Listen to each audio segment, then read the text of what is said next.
Guys, before this video starts, I want to tell you about this sick website that sells hella cheap NBA jerseys. The website is ringchasers.com. I copped myself a few jerseys on there a while back, and I honestly don't know how their prices are this cheap. If you guys want to get a sick deal on a jersey, make sure you check them out. Link will be in the description, and use code LQG at checkout for an extra 10% off. What's going on, guys? It's LQG, and today I'm back with another video. So today we have for you guys NBA Legends, explain which players they liked and which players they hated. Make sure to let me know down in the comments below which videos to do next, and I'll keep bringing videos like this to you guys. Also, make sure I smash the like button. Let's see if we can hit 100 likes on this video, and make sure to subscribe to the channel to catch all the new content. We're releasing daily videos for the rest of 2021, so you don't want to miss out. With that being said, let's get into NBA Legends explain which players they liked and which players they hated. We're talking about friends and enemies in this segment of Open Court. How did you draw the line between being friends? How much hanging out do you do when you're going up against each other? How much of that do you show on the floor before a game? The fraternization, all that stuff. It's talked about in a lot of sports. A lot of fans maybe not want to see somebody hugging here or doing all this and buddying up. Was that difficult to get around, Charles? No, because first of all, you have to understand, Ernie, all the guys around your age, you played against them your entire life, so y'all are friends. I mean, you know, me and Michael, Karl Malone, all those guys from college to every year in the pro, like you see guys all the time, but when you play against each other, you want to kick each other's butts so you can have bragging rights. I mean, listen, we gonna be friends. I think when I didn't really know anybody else on another team, like really know them. I think now guys really know each other. So I didn't know players until I retired. And I was like, oh man, Alonzo Mourning's a real nice dude. Like I didn't really know him. And that fraternization that you see now in today's game is a little bit more. Charles, because he's mentioning guys he played in the Dream Team with. But before he was teammates with these guys, I can't imagine that he knew them. Well, listen, we became friends on the Dream Team. The only time But before that. The only time we spent time together was at the All-Star game.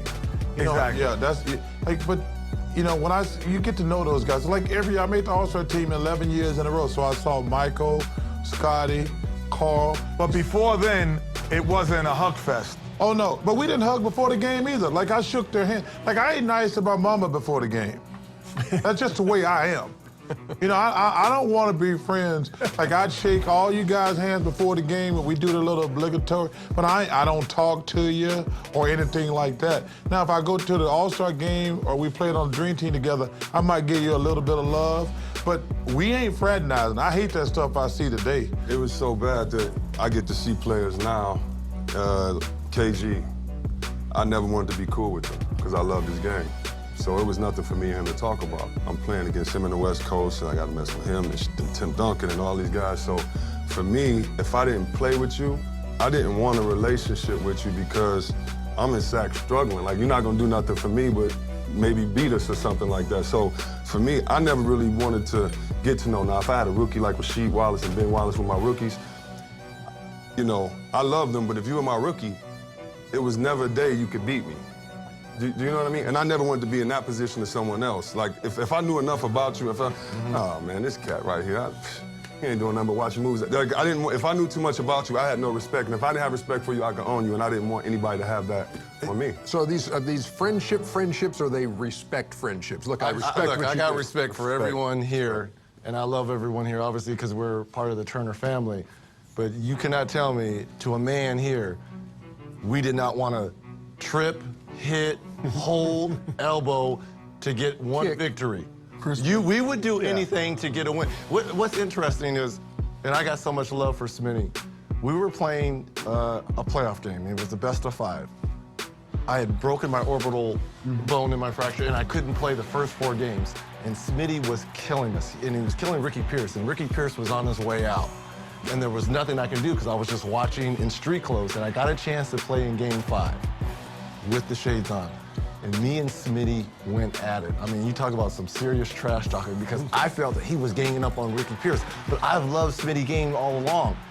It didn't hinder our friendship, but I was going to let him know that he wasn't going to do that to one of my teammates. But after the game, it was all love. We pounded out, and that was it. But that just shows you in the middle of competition, we're gonna do whatever it takes to win. And I think back in our day, you know, two guards, unless we grew up together, wasn't friends. I don't think you were friends with point guards. I don't think you were friends with. I was more like if friends with somebody called me and said, "Hey, I'm in your neighborhood," I'd be like, "Hey, have fun." Yes, there you go. That's fine. Now you get it. There's a great story, but it's much too long to chronicle here. But we certainly get your point. So Chris made an interesting point. Like, if you like the guy and you respect the guy, you had to sort of make yourself not like him. And you know, the Ebonic word that comes to mind is friend to me. Like I love, you know, C-Web's game. You know, I was actually jealous of his game, a guy that could step up, face up, was allowed to dribble and do all that stuff. But when we played Sacramento, I hated him. I had to make myself hate him so we can go out there and battle. I mean, His personality, I remember one game, you said something funny to me, and it's before the game, and we at the circle, and I laughed, and I'm like, hold on. Yeah. Hold on, ain't nothing funny right now. I remember, look at this girl. You know what I mean? And it's that type of, don't soften me up. And I was like, ding, ding, ding, got him. Rolled him in. I can tell you, I wanted to kill my trainer because of Reggie. Reggie go looking for his powder, and our trainer is looking for the powder. Yeah. I slapped the trainer's hand. I said, why are you trying to help him? So, you know. It's an interesting dynamic when you're an NBA player. If you move around a lot, and I played on 6 different teams, and I know Reg, you only played for 1, and Chuck maybe a couple, 2 or 3, but when you get traded, all of a sudden you're playing with a guy who you hated the year before. Maybe he played in a playoff series, and just because of the competitiveness that these guys talked about, you butted heads, and you think, man, I don't like that guy.